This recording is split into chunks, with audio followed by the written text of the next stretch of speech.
It was just a sunny Saturday morning. Woke up with Luke and Kevin, and we went off to the skate park. And when we showed up, there weren't that many people there, and so I just put my board down and just started skating. Just having a good day, landing on my tricks like I normally do.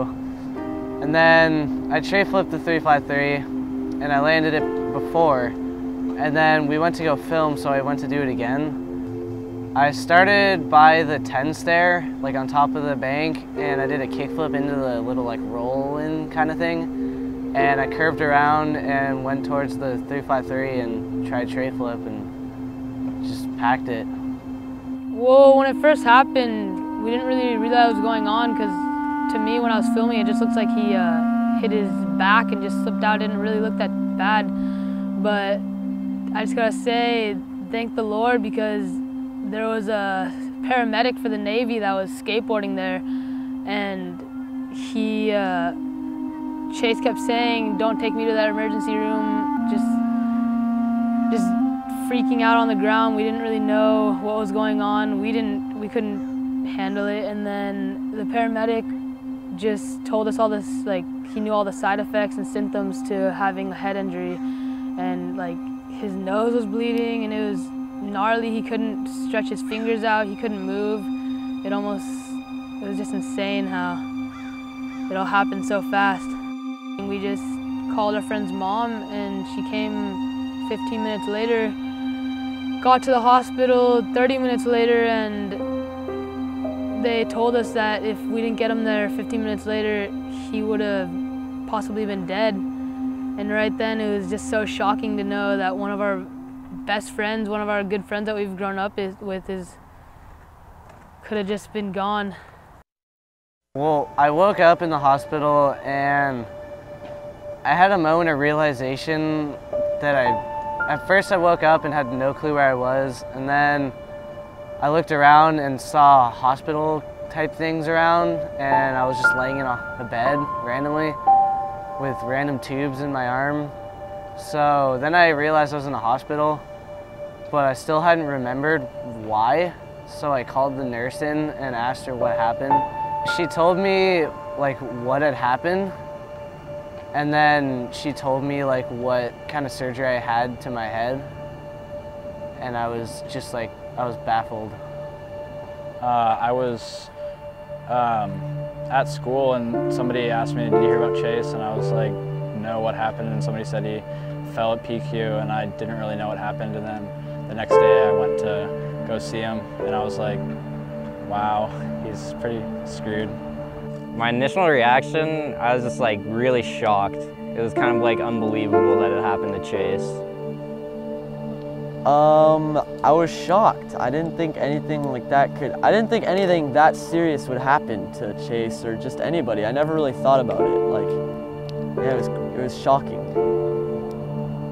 The day before, I filmed with him for the first time, and I filmed a video with him. So when I found out, I was in shock, because I just met him, and he was an awesome, talented skater, and I just wasn't expecting something like that to happen to anybody that I knew. I never thought of Chase falling. I didn't really think of anything that serious happening to anybody. It was crazy. Like, I expected him to hurt himself. I didn't expect him to like split his skull open and almost die. I kind of expected Chase to have some sort of injury throughout his skating career in high school, because he tries so many gnarly tricks, but I never really thought it'd be that bad. Well, since I'd like seen him skate before, and he's like really good, so he was like the last person I expected this to happen to.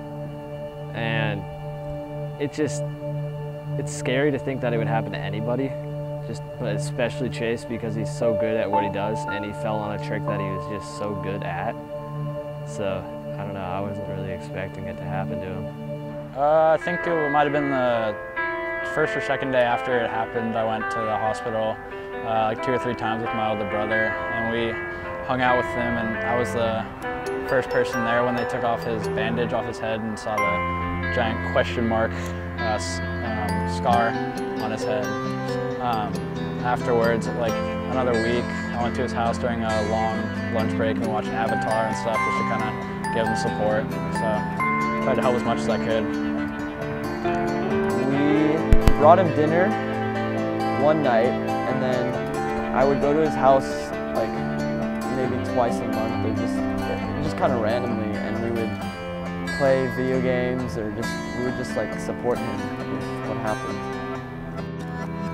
Well, a couple days later, we went and saw him in the emergency room, and we all brought him presents, and I brought him a Nixon watch and a couple hats and beanies just so he could cover his head because he had to get his head shaved. I was just hanging out with all of them at his house, and I decided I might as well shave my head with them. And his mom took out a razor, and we just went with it. We just made like a giant Facebook post on his wall, had like over 3,000 comments, and just like read them all. We were just saying how much we cared about him, how much we were supporting him through this.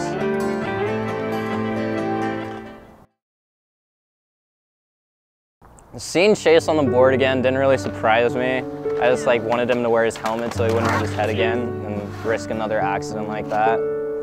He like went through this serious life-changing like accident, but and then now he's wearing a helmet and he's skating even better than he like was before.